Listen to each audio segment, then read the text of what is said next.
Quel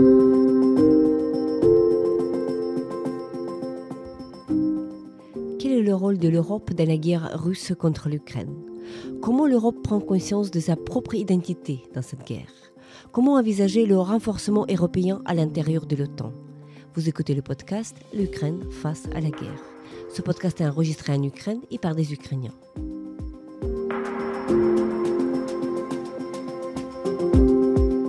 Dans ce podcast, nous racontons comment l'Ukraine continue à vivre et à résister face à l'agression russe. Nous proposons des analyses, mais aussi des témoignages. Nous essayons de vous faire comprendre l'Ukraine, son histoire, sa société et sa culture. Je m'appelle Tetiana Ogarkova. Je suis universitaire et journaliste responsable du département international à l'Ukraine Crisis Media Center, une ONG dont la mission est d'informer le public étranger sur l'Ukraine.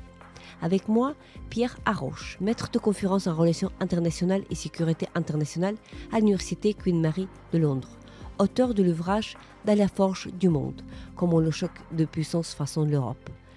Édition Fayard, à paraître en mai 2024.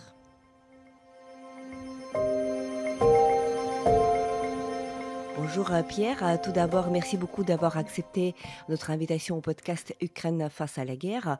On vous connaît comme spécialiste sur les questions de sécurité européenne. Vous enseignez à l'université Queen Mary de Londres à Paris. On vous connaît aussi comme auteur du livre qui va sortir très prochainement en France, Dans la forge du monde, où vous vous concentrez justement sur le rôle de l'Europe entre les grandes puissances telles les États-Unis et la Chine. Et donc, vous vous intéressez à des questions européennes depuis longtemps. Et donc, ma première question à vous serait toute simple, en fait. Quel rôle euh, pour l'Europe aujourd'hui dans le contexte très perturbé et notamment dans le contexte de cette agression russe contre l'Ukraine qui est un changement sismique pour le continent européen? C'est une bonne question. Il y a plein de dimensions, je pense. La dimension la plus immédiate sur les questions de sécurité, on la voit en ce moment, c'est-à-dire que avec des États-Unis qui ont de plus en plus de mal à politiquement apporter leur soutien, on le voit avec la question du financement des livraisons d'armes à l'Ukraine. Euh, la question du soutien à l'Ukraine devient de plus en plus une affaire européenne, même si on pourra en reparler, les Européens ne sont pas encore au niveau qu'il faudrait pour prendre le relais, mais ça devient une affaire européenne de fait. Mais il n'y a pas que simplement la dimension militaire.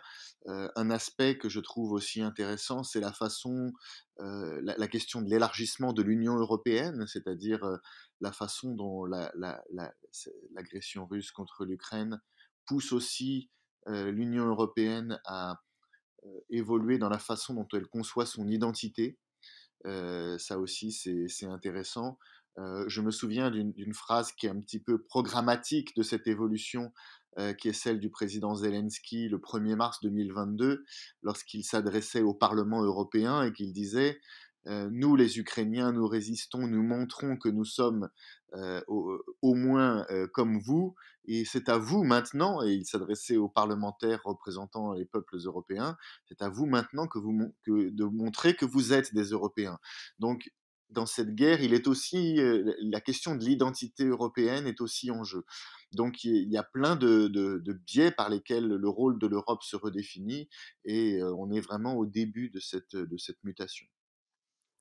Oui, donc le moment est vraiment crucial. Or, cette grande invasion russe dure maintenant plus de 2 ans, avec des succès, bien sûr, fondamentaux de la part de l'Ukraine et ses partenaires, dont la France et dont l'Europe, bien sûr.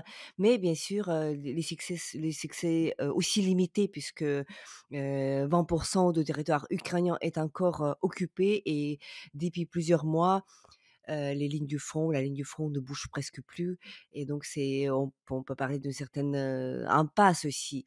Est-ce que selon vous, voilà, le rôle joué par, les États-Unis et notamment, voilà, cette pause, on espère qu'elle va être terminée bientôt, mais voilà, cette pause avec, le livraison de l'aide autant nécessitée par l'Ukraine, est-ce qu'elle a joué aussi le rôle, pour le leadership européen? Parce que nous avons vu plusieurs leaders, entre autres, bien sûr, tout d'abord, sans doute, Emmanuel Macron, président de la République française, bah, durcir le ton. Nous avons vu le président tchèque de faire ce qui était impossible d'imaginer il y a quelques mois, notamment il a trouvé 1 million d'obus pour l'Ukraine, dans il a cherché un peu partout et donc est-ce que voilà, ce côté sécurité, est-ce que la, l'isolationnisme, bon, il est temporaire, on espère, des États-Unis, il pousse en quelque sorte l'Europe d'agir d'une manière beaucoup plus ferme? Oui, je pense que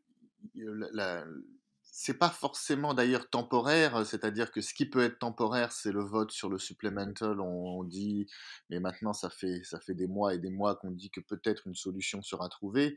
Mais ce qu'on voit de toute façon, c'est que l'engagement américain est de plus en plus compliqué parce que les Américains non seulement ont, ont envie de limiter leur engagement et en plus ont envie de préserver leur capacité à s'engager aussi sur d'autres théâtres. On a vu le fait que les livraisons d'armes à l'Ukraine étaient aussi parfois en concurrence avec les livraisons d'armes à Israël, avec la question de savoir s'il fallait préserver des capacités pour l'Asie, pour Taïwan. Donc c'est ça qui complique sur le long terme et pas simplement dans les mois qu'on vient de passer la position des États-Unis. Donc oui, ça appelle un leadership européen. Je dirais que ce leadership, il n'est pas encore là. Parce qu'il faut être réaliste. Vous avez parlé des difficultés des Ukrainiens sur le front.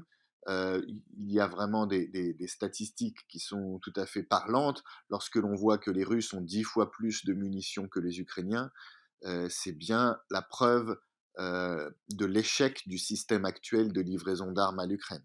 Donc ça veut dire que il faut être clair, le système actuel ne fonctionne pas euh, et les Européens ne compensent pas ce que les Américains devraient donner.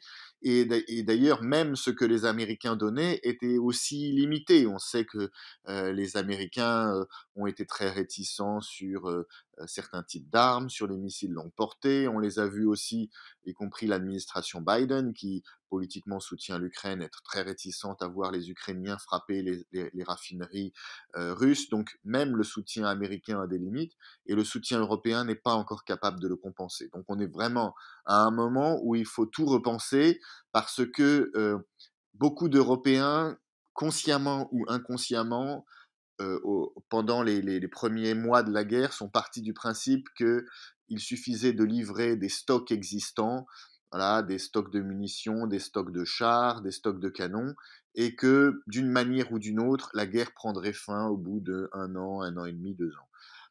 Et personne ne s'est vraiment préparé à une guerre longue où il fallait être capable de relancer massivement la production de certains équipements militaires consommables, c'est-à-dire grosso modo les obus, les drones, les missiles, les reproduire en très grande quantité, des millions d'obus par an. Personne ne s'est vraiment préparé à ça et c'est là où on a perdu beaucoup de temps, alors même que beaucoup de gens disaient les Ukrainiens se battent pour nous laisser le temps derrière de reconstituer une industrie de l'armement capable de résister à la Russie, mais ce temps malheureusement n'a pas été pleinement exploité. Euh, En revanche, comme vous le dites, il y a depuis, je dirais, cet hiver, une prise de conscience un peu différente.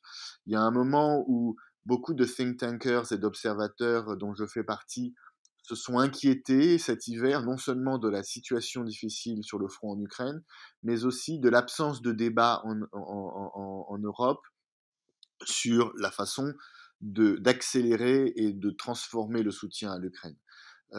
C'est pour ça, avec un grand nombre de think tankers, bien sûr ukrainiens, mais aussi du nord, du sud, de l'est, de l'ouest de l'Europe, on avait publié un papier dans plusieurs journaux, dont Le Monde en France, mais aussi European Pravda à Kiev, et d'autres journaux importants européens comme El País en Espagne. Et on avait dit c'est un moment Démosthène pour renvoyer à cet orateur athénien qui voulait préparer ses concitoyens à la guerre qui allait venir. Et on disait il faut parler de cette guerre et il faut se mobiliser aussi dans les esprits parce que là on n'est pas préparé à faire un vrai effort industriel, financier, on n'est pas conscient du danger qui se rapproche. Ça, je pense que ça, comme vous le dites, on est en train de le faire. Je pense que le mérite principal des déclarations du président Macron, qui ont été suivis ensuite par des soutiens aussi dans les pays baltes, en Pologne, en République tchèque, en Finlande, en Norvège, donc quand même de façon assez large parmi tous les pays les plus concernés par ce qui se passe en Ukraine. Ça se mérite d'envoyer un message fort aux opinions publiques. Il faut considérer que la guerre en Ukraine, c'est notre guerre. Il faut considérer que la guerre en Ukraine, c'est un enjeu existentiel. Et si nous perdons l'Ukraine, c'est un drame existentiel pour tous les Européens. Ça, je pense que c'est en train d'infuser dans le débat public. Évidemment, il y a des gens qui sont il y a des opinions différentes. On est à un moment de débat électoral, donc il y a des gens qui vont dire des choses très différentes. Mais au moins, il y a ce débat, même si tout le monde n'est pas déjà d'accord. En revanche, la question matérielle, industrielle, ça, c'est un enjeu qui reste à construire et qui est devant nous. Oui, tout à fait. Donc il y avait, voilà, il y a cette, rhétorique qui est là, cette volonté qui est de plus en plus explicite de considérer cette guerre comme notre guerre. D'ailleurs, voici le titre de l'ouvrage de Nicolas Tenzer qui vient de paraître en France. On a bien remarqué votre article sur le moment de Démosthène ici en Ukraine, d'ailleurs parce qu'il était traduit, mais aussi dans le journal Le Monde qui est très lu aussi en France. Donc voilà, c'est un message très clair et net. Et pourtant, on a quand même l'impression que voilà, que des avancements, ils sont suivis souvent des reculs, puisque après cette rhétorique suffisamment forte de président de la République, Emmanuel Macron, sur l'envoi hypothétique de troupes européennes sur le sol ukrainien, donc qu'il disait clairement qu'il ne pouvait pas exclure en fait l'envoi de troupes. Mais ensuite, nous avons vu il y a quelques jours, par exemple, ce geste, par exemple, que d'inviter la Russie pour l'anniversaire de débarquement des Alliés en Normandie. Donc bien sûr, il s'agit d'un geste politique, mais il va dans l'autre sens que de vouloir continuer à parler avec la Russie. Et d'ailleurs, on sait très bien que l'Union soviétique n'avait pas participé, n'est-ce pas, dans cette opération de débarquement. Et donc, pourquoi le faire? Donc, est-ce que c'est pour maintenir, voilà, donc, dans l'esprit de cette ambiguïté voilà, stratégique, ou bon, voilà, il y a des gestes qui vont dans le sens tout contraire. Et donc, on se pose bien on sait que dans cette alliance, il y a déjà plusieurs pays, dans cette alliance qui n'exclut pas l'envoi de troupes, européennes sur le sol ukrainien. Il y a plusieurs pays, il y a les pays baltes, il y a Pologne, il y a Norvège, ils sont 9 je crois, vous me corrigez si je me trompe, donc c'est beaucoup. Mais d'autre part, il y a toujours des va-et-vient. Et puis, hem je on a aussi vu que, bah, les paroles d'Emmanuel Macron étaient récemment critiquées par, Raphaël Glucksmann qui avait salué, la rhétorique, mais a dit que, malheureusement les actions ne suivent, pas suffisamment rapidement. Est-ce que, à votre avis, donc il y a pas que changement de rhétorique, mais qu'il y ait des actions qui vont suivre surtout? Oui, alors je pense que ça c'est important. Je pense que la rhétorique est importante. Moi, je ne serais pas comme ceux qui disent c'est uniquement des paroles. Je pense que ça montre aussi une évolution. Alors, que vous avez cité d'autres décisions du président Macron d'inviter la Russie. On sait que il a eu des paroles qui voulaient tendre la main à la Russie dans le passé, qu'il a pris ses distances avec cette politique. Moi, je ne suis pas un porte-parole du président Macron, donc je ne suis pas là pour garantir qu'il pense d'une façon ou d'une autre. Tout ce que j'observe, c'est quand même qu'il y a une tendance que je pense en tant qu'analyste assez solide, de rapprochement avec les pays du flanc Est. Voilà. Qui a été engagé par exemple, au moment du discours de Bratislava, qui est vraiment un discours tourné vers les pays du flanc Est, qui leur dit vous nous avez avertis sur le danger que représente la Russie, nous ne vous avons pas assez écouté, il faut davantage vous écouter. Ça, c'était important. Le président de la République française a aussi employé le terme de pilier européen au sein de l'OTAN, qui était une façon de faire un pas aussi en direction des pays du flanc Est dans la conception commune d'un système de sécurité renforcé entre Européens dans un contexte où les États-Unis prennent leur distance. Il y a eu aussi le soutien marqué de la France pour l'adhésion de l'Ukraine à l'OTAN, qui était quelque chose qui n'était pas évident parce que la France est un pays traditionnellement plus modéré sur l'élargissement, que ce soit de l'Union européenne ou de l'OTAN. Donc, je pense qu'il y a quand même tout un tas de signaux qui montrent qu'il y a une politique d'ensemble, que c'est pas simplement une petite phrase qui a été lancée à un moment donné. Après, je suis d'accord avec vous qu'il faut être vigilant et il faut essayer de maintenir ce cap au niveau national et au niveau européen et que c'est un débat permanent. Maintenant, si on parle des actes et des aspects matériels au-delà de la déclaration, je pense qu'aujourd'hui, de mon point de vue, l'enjeu essentiel est au niveau européen. C'est-à-dire que si on continue à envoyer des armes euh, chacun de son côté, y compris avec des mécanismes comme la Facilité européenne pour la paix de l'Union européenne qui permet des remboursements des livraisons d'armes, euh, on n'arrivera pas à mobiliser suffisamment d'industries et à avoir une production suffisamment rapide et massive pour donner à l'Ukraine les moyens d'avoir autant de munitions que la Russie. Donc on a vraiment besoin de parler d'une seule voix pour mobiliser sur le long terme l'industrie de la défense. Euh, Finalement, l'objectif stratégique, c'est celui que la première ministre estonienne avait donné, Kaja Kallas, l'année dernière, en disant il faudrait que ce soit aussi massif que lorsque nous avons acheté des vaccins contre la Covid-19, où l'Union européenne était capable de dire la Commission européenne va commander des vaccins pour 450 millions d'Européens, elle va mettre 75 milliards d'euros sur la table et c'est elle qui va être le seul interlocuteur de l'industrie. Et c'est ça qui a fait que les Européens ont pu dicter un peu leurs conditions aux industriels en termes de quantité et de vitesse et de qualité. Il faudrait retrouver la même chose et c'est pour ça que je pense que c'est très important que nous ayons des instruments au niveau de l'Union européenne pour financer et des contrats passés de façon centralisée au niveau de l'Union européenne. C'est-à-dire que nous avons vu avec le plan munitions de l'année dernière que même si on se donne un objectif commun, mais que chacun va passer des contrats dans son coin, eh bien, nous n'arrivons pas aux objectifs. Il faudrait que un acteur européen, ça peut être l'Agence européenne de défense, qui disent voilà, nous avons un financement européen important pour des années et nous allons acheter chaque année des munitions, donc créer une relation forte et structurelle avec tout un tas d'industriels pour être sûr d'avoir chaque année suffisamment de munitions à donner à l'Ukraine et au-delà d'ailleurs, c'est important de le dire, à l'Europe parce que même l'Europe au sens de l'OTAN, au sens de la défense des pays qui sont déjà dans l'OTAN et de l'Union européenne, eh bien, même si la guerre en Ukraine prenait fin, il n'aurait pas, en l'état actuel des choses, suffisamment de munitions pour être crédible dans une guerre vis-à-vis de la Russie, puisque on sait très bien que, par exemple, la Bundeswehr, dans les derniers chiffres, avait quelques semaines à peine de munitions. Donc, dans ces conditions, la dissuasion conventionnelle, la capacité à résister à une attaque russe, n'est pas crédible. Donc, c'est vraiment un effort d'ensemble. D'une certaine manière, l'Ukraine, c'est la pointe de la lance, mais c'est un effort d'ensemble qu'il faut faire et de long terme. Et ça, c'est très important de se donner les moyens de le faire. Il y a une réflexion qui a été lancée au dernier Conseil européen de dire qu'on pourrait faire un emprunt européen pour essayer de lancer ces fonds européens communs pour acheter des armes tous ensemble.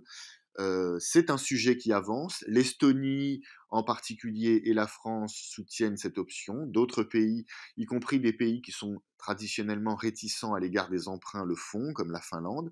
L'Allemagne est encore réticente, mais je pense que c'est important que les pays les plus motivés, que ce soit les pays qui ont soutenu la position du président Macron ou d'autres, fassent valoir le fait qu'en période de guerre, ça n'est pas prendre un risque financier d'emprunter de l'argent pour acheter des armes, c'est au contraire économiser de l'argent à l'avenir parce que là, les armes que nous achetons aujourd'hui, c'est économiser les armes qu'il faudrait acheter encore plus à l'avenir si la situation se dégradait et si on était dans une situation encore plus dangereuse. Donc finalement, ça nous fait faire des économies et c'est très important de le savoir. Se réarmer et réarmer l'Ukraine le plus tôt possible, c'est éviter d'avoir à faire des dépenses encore plus importantes si la situation se dégrade. Oui, ce sont des très bons arguments en fait, qui vont en quelque part un contresens à ce que l'Union européenne a l'habitude de vivre. Puisque c'est vrai que prononcer aujourd'hui faire des propositions de s'armer, que l'Europe se s'arme, véritablement, qu'elle relance des industries, qu'ils agissent ensemble, donc tout ceci contredit en quelque sorte cet état de choses, cet état d'esprit qui avait duré pendant plusieurs décennies, n'est-ce pas? Après la fin de la Deuxième Guerre mondiale.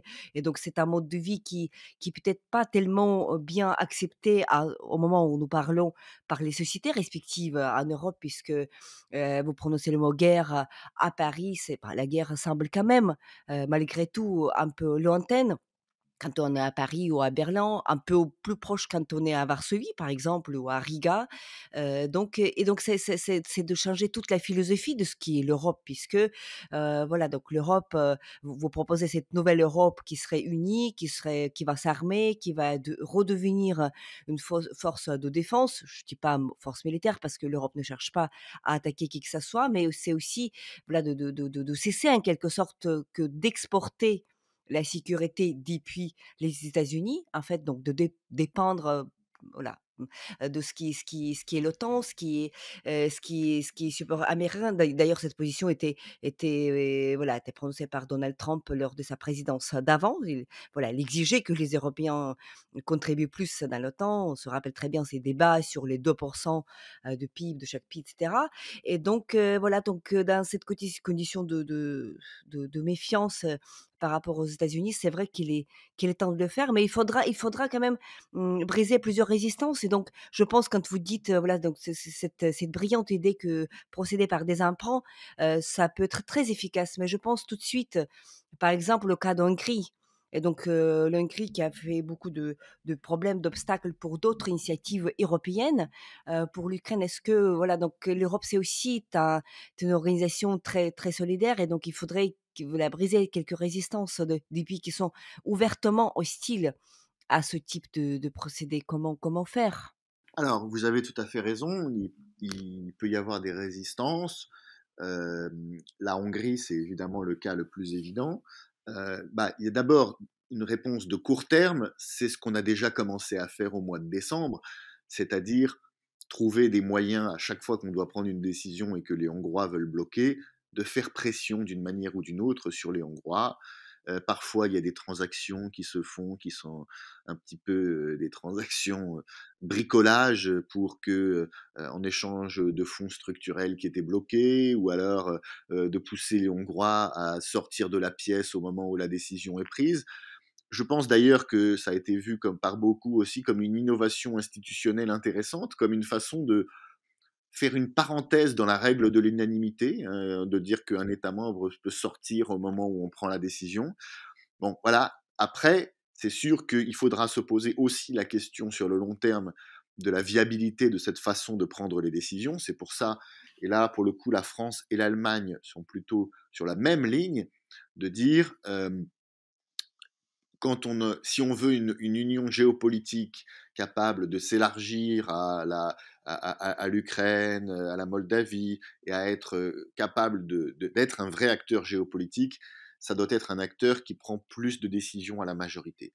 Euh, c'est un sujet qui a beaucoup et qui est très sensible parce que certains pays, alors pour le coup des pays du flanc Est, craignent que si on remet en question l'unanimité, ils peuvent se trouver en minorité et donc voir leur position affaiblie. Je pense que des compromis sont possibles parce que même si la majorité qualifiée telle qu'elle est définie aujourd'hui peut faire peur à certains États, on peut imaginer un système où il n'est pas nécessaire d'avoir l'unanimité, mais où l'unanimité moins un ou deux États permet de prendre une décision. Et donc, d'une certaine manière, s'il suffit d'être deux ou trois pays pour empêcher que soit prise une décision, ça peut rassurer quand même des pays qui se disent de toute façon, je ne serai jamais tout seul, j'aurai quand même un ou deux alliés, et ça permet d'éviter un cas comme celui qu'on connaît aujourd'hui avec la Hongrie. Donc, il y a des débats aussi de moyen terme institutionnels à avoir là-dessus, mais sur le court terme, tout ce qu'on peut faire, c'est comme ce qu'on a fait en décembre, c'est-à-dire essayer de faire pression au cas par cas pour obtenir tout de même que des décisions soient prises. Ça marche de temps en temps quand même, parce que des décisions ont été prises pour prendre des sanctions, financer la facilité européenne pour la paix, financer les soutiens financiers à l'Ukraine, commencer les négociations d'adhésion avec l'Ukraine. Donc il y a quand même beaucoup de décisions qui ont été prises malgré ces règles de l'unanimité. Mais c'est sûr que c'est un sujet. Alors après, vous me parlez aussi des relations avec les États-Unis.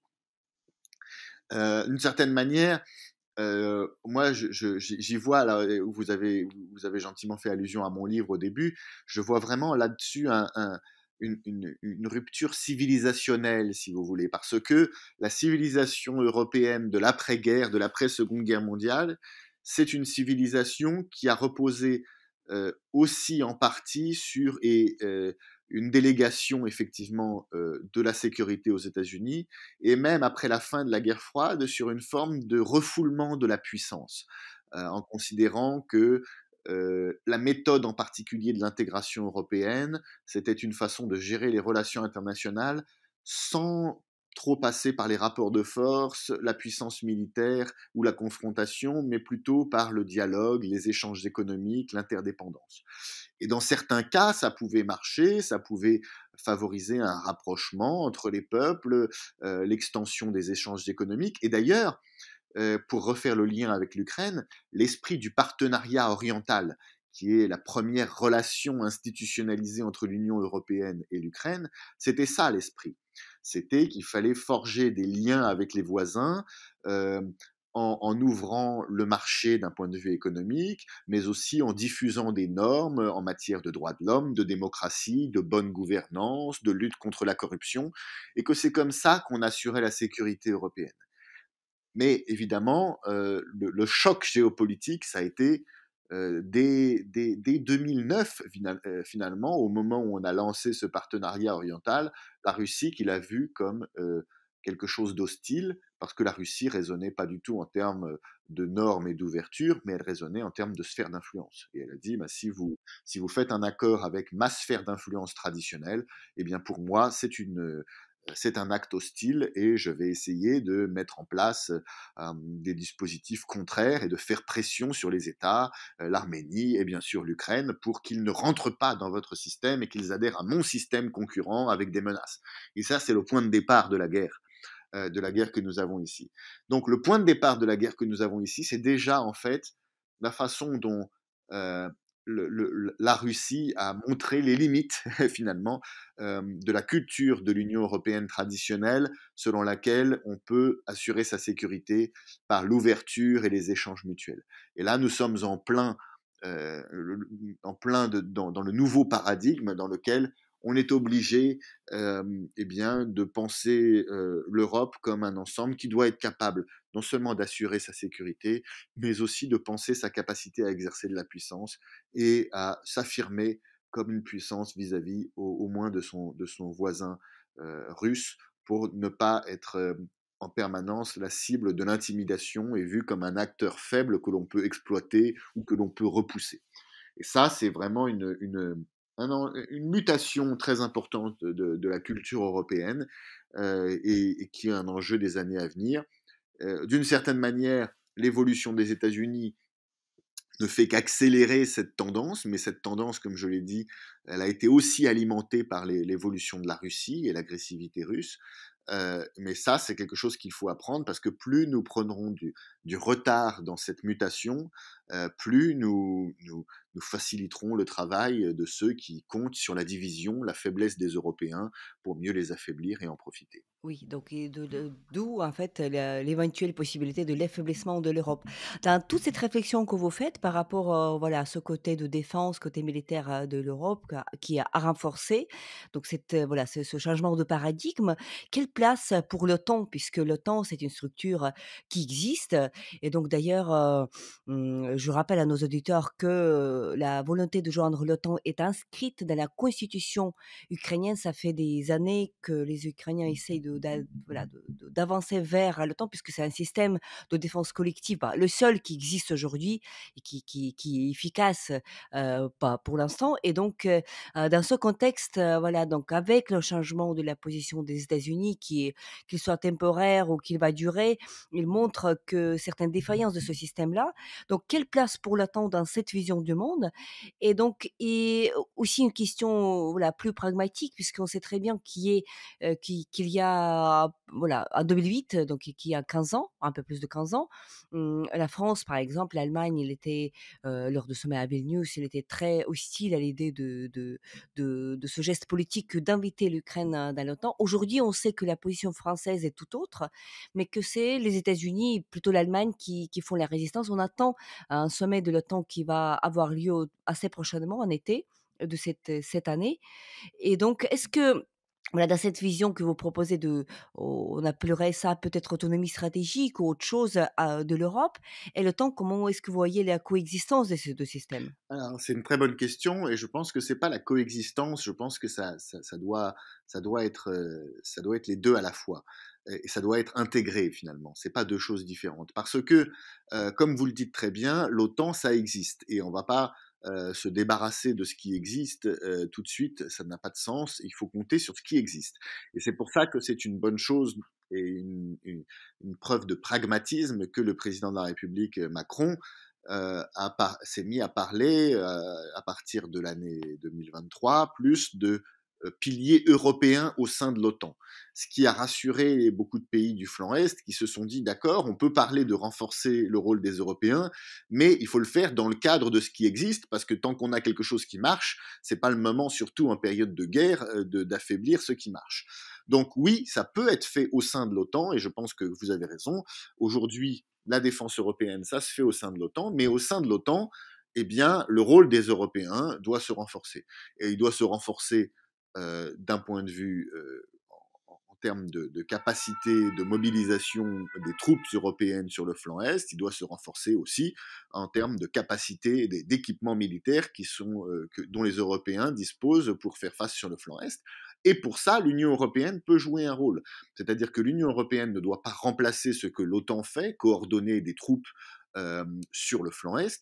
En revanche, elle peut faire ce que l'OTAN ne fait pas, c'est-à-dire soutenir avec des instruments budgétaires et des politiques industrielles eh bien, la remontée en puissance d'une vraie industrie de défense européenne mobilisée pour la guerre. Et c'est pour ça qu'il y a une complémentarité très forte. Lorsque le commissaire Thierry Breton dit il faut passer en économie de guerre, il faut trouver des financements et des incitatifs et des aides techniques et administratives pour pousser les industriels à produire plus et plus vite, tout ça, ce ne sont pas des choses que l'OTAN fait, mais ça sert les efforts de l'OTAN et la capacité des Européens à jouer tout leur rôle dans l'OTAN. Donc les deux ont vraiment un rôle complémentaire aujourd'hui. Euh, et ça, je vois là-dedans un élément très important de la convergence nouvelle qu'il y a entre la France d'un côté, qui est attachée à cette idée d'autonomie européenne, et les pays du flanc Est qui sont attachés à renforcer la crédibilité de la défense européenne face à la Russie. Et les deux maintenant, ces deux objectifs qui pouvaient sembler un petit peu regarder dans des directions différentes il y a quelques années, là, maintenant, marche vraiment main dans la main et c'est une très bonne chose parce que je pense que la défense européenne ne peut marcher que si les Français, au moins, et les pays du flanc Est sont d'accord. Maintenant, vous me parlez, votre deuxième question, c'est la question de l'élargissement de l'OTAN. Oui, effectivement, on a un problème avec l'Allemagne et les États-Unis. Je pense que c'est important de soutenir l'élargissement de l'OTAN à l'Ukraine. Et d'ailleurs, pour faire le lien avec ce que je viens de dire avant, je pense que l'autonomie stratégique européenne, si elle existe un jour, elle existera avec l'Ukraine et grâce à l'Ukraine. Parce que s'il y a bien un pays qui donnera de la crédibilité à la capacité de l'Europe à se défendre et à assurer une première ligne de défense forte, même si les Européens, même si les Américains sont un peu moins présents ou un peu moins réactifs que par le passé, eh bien, ce sont bien les Ukrainiens. Donc, je pense que l'autonomie stratégique, ça passe par une intégration complète de l'Ukraine dans l'Union européenne et l'OTAN. Et bon, alors maintenant, comment y arriver? Il y a deux choses. D'une part, les États-Unis, je pense qu'une chose qui peut convaincre les États-Unis d'accepter cette évolution, c'est de leur montrer justement que ce ne sera pas à eux tout seuls de faire l'effort pour défendre l'Ukraine. Parce que ça, c'est un argument qui affaiblit le soutien à la candidature ukrainienne à Washington. C'est l'idée que si on fait rentrer l'Ukraine dans l'OTAN, ce seront aux États-Unis tout seuls d'assurer la défense de ce nouveau membre et de s'impliquer encore plus en Europe, peut-être au détriment d'autres missions qu'ils auraient souhaité pouvoir assurer dans le reste du monde en Asie. C'est très important que les soutiens européens de l'Ukraine puissent expliquer aux Américains et le démontrer par les actes, bien entendu, ce qui rejoint ce qu'on disait tout à l'heure sur les munitions et les capacités militaires, que l'élargissement de l'OTAN, c'est quelque chose qui sera aussi pris en charge en premier lieu par les Européens, et que la solidarité européenne sera la première ligne de défense, même si on veut évidemment qu'un lien reste avec les États-Unis, mais que la première ligne de défense et la plus importante, ce sera entre Européens. Et ça peut rassurer les Américains et leur faire se dire, d'accord, on accepte cet élargissement, mais c'est d'abord une mission pour les Européens. Et deuxième chose, il y a l'Allemagne.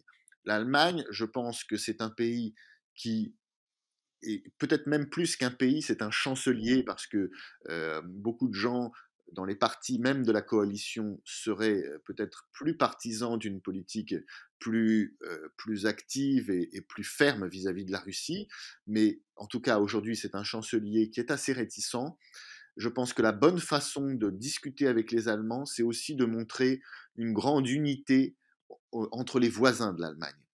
Parce que au début de l'invasion à grande échelle de 2022, on pouvait parfois avoir l'impression qu'il y avait d'un côté les pays du flanc Est très fermes vis-à-vis de la Russie, et puis de l'autre côté un couple franco-allemand plus distant. Alors dans ces conditions, c'était facile de dire il n'y a pas d'unité européenne, donc on ne prendra pas de décision importante. En revanche, si on envoie le message selon lequel les pays du flanc Est, la France, mais aussi en dehors de l'Union européenne, mais dans l'OTAN, le Royaume-Uni, tous ces pays ont des visions convergentes sur l'idée qu'il faut être ferme et qu'il faut élargir nos institutions à l'Ukraine, eh bien, et ça peut pousser les Allemands à se dire, bon, nous ne voulons pas non plus être isolés dans le cadre de cette nouvelle Europe qui est en train de se construire, donc il vaut mieux accompagner ce mouvement. Et moi, je crois à cette idée parce que les Allemands, c'est un pays qui n'a pas non plus envie d'être isolé et qui veut rester leader de la construction politique de l'Europe. Donc il n'aura pas intérêt à être isolé de ce mouvement. C'est pour ça aussi que je crois beaucoup à la renaissance du format Weimar entre la France, l'Allemagne et la Pologne, et que dans ce cadre, on peut avec le temps et du travail, faire un peu évoluer la position allemande, en tout cas je l'espère. Oui, on espère aussi, on espère que ça va pas prendre, beaucoup d'années, ça va pas prendre des décennies parce que rien n'est plus précieux, pendant la guerre que le temps, parce que nous avons vu que la rapidité d'action, ça compte parce que, chaque jour de plus de cette guerre, il veut dire, très concrètement, ici sur le terrain de guerre, encore des morts, encore des blessés, encore des destructions, encore des choses à reconstruire, à investir donc voilà, on perd beaucoup. En fait, après, on va payer beaucoup plus cher après pour reconstruire tout ça donc voilà, donc les décisions donc c'est d'où en fait cette réflexion aussi de, cette situation, elle démontre en quelque part cette faiblesse, il faut aussi l'avouer de nos régimes, des démocraties, de réagir à des challenges comme ça puisque, les régimes démocratiques ça fonctionne lentement, ça fonctionne par la nécessité de forger les arguments, de convaincre les adversaires, puis d'agir ensemble tant que les régimes autres, tels que le régime russe, par exemple, qui s'allie aujourd'hui ouvertement avec le régime iranien, avec le régime nord-coréen. Voilà, il y a le supplément complément d'armes, ça passe très vite et donc on est voilà, on est, beaucoup moins efficace parce que tout simplement, notre rapport au temps, il est différent parce que ça prend de temps que d'être démocratique, n'est-ce pas? Tandis que dans les régimes autoritaires, on fonctionne d'une manière beaucoup plus efficace. Or que on espère qu'à long terme, ça va être très différent. Donc et ma dernière question à vous serait, voilà, donc c'est aussi un rapport avec votre livre, dans la forge du monde. Là, vous parlez, pas uniquement vous parlez bien sûr de l'Europe, des États-Unis, mais aussi, j'imagine, voilà, de la Chine. Donc le rôle de la Chine dans cette guerre, il est très important, même si la Chine détient cette position plutôt neutre, neutralité pro-russe, comme disent plusieurs experts.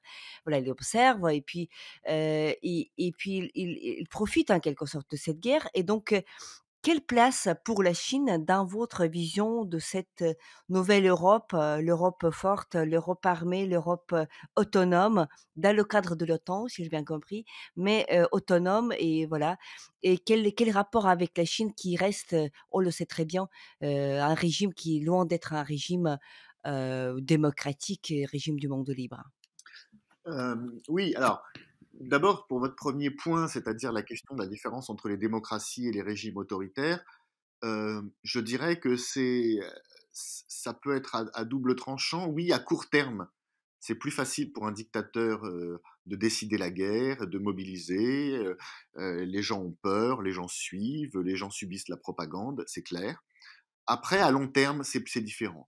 Et je pense aussi que l'Ukraine, qui est un pays démocratique, montre aussi la force que ça peut avoir d'être un pays démocratique dans lequel on peut s'appuyer sur le soutien de la population, sur la mobilisation de la population, qui sait qu'elle ne se bat pas pour l'ambition personnelle d'un dictateur, mais pour la survie d'un peuple et la défense de son territoire. Et je pense que ça peut jouer aussi à moyen long terme en Europe si on arrive vraiment à convaincre les Européens de l'intérêt de cette mobilisation. Cette mobilisation, à mon avis, est plus solide que dans une dictature où les gens se mobilisent par peur ou par résignation. Ça, c'est juste un point général. Je pense qu'à la fin, la démocratie est un régime aussi plus fort dans la guerre, et ça c'est très important. C'est aussi la leçon de la Seconde Guerre mondiale, c'est la leçon de beaucoup de guerres. Donc il ne faut pas perdre espoir non plus dans la capacité des démocraties à se défendre dans ces conflits. Pour ce qui est de la Chine, il y a beaucoup de gens qui disent oui, la Chine pourrait faire pression sur la Russie. On en a beaucoup parlé et on ne le voit pas trop. Il y a un point sur lequel la Chine a peut-être joué un rôle et qui est constructif en soi, c'est la question nucléaire. C'est-à-dire que la Chine a toujours été claire sur le fait que elle était tout à fait hostile à ce qu'on utilise des armes nucléaires, bien sûr, dans ce conflit, mais même qu'on utilise les menaces nucléaires. Et ça, c'est important parce que ça montre que quand les Russes, et c'est peut-être aussi une des raisons pour lesquelles les Russes ne peuvent pas aller trop loin dans leurs menaces nucléaires parce que leur grand allié chinois ne le permettrait pas. Et ça c'est important parce que la menace nucléaire, parfois, c'est utilisé comme épouvantail pour faire peur aux opinions publiques. Après ça, je suis d'accord avec vous, la Chine n'a pas forcément intérêt à jouer un rôle très constructif parce qu'elle bénéficie de la situation actuelle pour deux raisons. D'une part, plus la Russie s'enfonce dans cette guerre, plus elle est dépendante de la Chine. Donc la Russie se vassalise dans ce système. Ça, c'est aussi quelque chose que j'analyse dans le livre La Forge du Monde. On est clairement aujourd'hui dans un monde bipolaire, c'est-à-dire qu'il y a deux vraies grandes puissances, c'est les États-Unis et la Chine. La Russie n'est pas une grande puissance capable toute seule de déployer tous les instruments de la puissance. Et donc, plus elle s'engage dans cette guerre, plus elle se rend dépendante à l'égard de la Chine. Et ça, finalement, ça peut rassurer et intéresser les Chinois. Deuxièmement, plus cette guerre est engagée, plus ça oblige les États-Unis à regarder dans plein de directions à la fois. Donc ça aussi, c'est quelque chose qui intéresse les Chinois, de se dire que les États-Unis ont des conflits qui les occupent au Moyen-Orient, en Europe. Ça veut dire qu'ils ne peuvent pas focaliser toute leur attention sur l'Asie. Donc la Chine, et puis bien sûr, la Chine, c'est comme vous le dites, un pays autoritaire qui a d'une certaine manière une solidarité de régime avec la Russie de Poutine, qui aurait très peur que la Russie de Poutine soit affaiblie ou qu'il y ait une révolution en Russie qui changerait le régime. Elle a intérêt à maintenir l'idée selon laquelle les dictatures sont fortes et sont stables et ne bougent pas, parce que sinon ça remettrait en question le pouvoir du Parti communiste chinois. Donc moi, je ne placerai pas beaucoup d'espoir dans une médiation chinoise. Ça ne veut pas dire que la Chine n'est pas un acteur à prendre en compte, mais ce n'est pas un acteur qui va apporter une solution. En tout cas, ce n'est pas l'impression que ça donne pour l'instant, une solution au conflit ukrainien. Oui, tout à fait. Donc c'est pas une force qui va les plans de paix proposés par la Chine ne sont pas des véritables plans de paix. Il y a beaucoup d'hypocrisie, beaucoup de cynisme aussi dans cette position de la Chine parce que on sait très bien que bien sûr il n'y a pas de livraison d'armement depuis la Chine vers la Russie, mais il y a quand même des commerces de composantes voilà, double destination et que la Chine a tout intérêt que la guerre dure et que l'Occident on va dire tout d'abord les États-Unis s'affaiblissent davantage dans cette aide à l'Ukraine et puis la Russie s'affaiblisse aussi, mais donc c'est une situation où il n'y a pas de gagnant, où il n'y a pas de perdant, donc c'est ça qui fait renforcer la Chine en fait, parce que c'est celui qui fait pas partie de la guerre qui se renforce pendant un conflit de telle ampleur. Merci beaucoup Pierre pour votre analyse et pour votre soutien à l'Ukraine. Merci beaucoup. Merci à vous.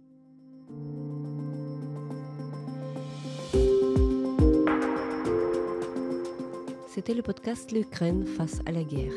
N'hésitez pas de partager cette émission. Nous n'allons pas tarder à enregistrer et diffuser d'autres épisodes.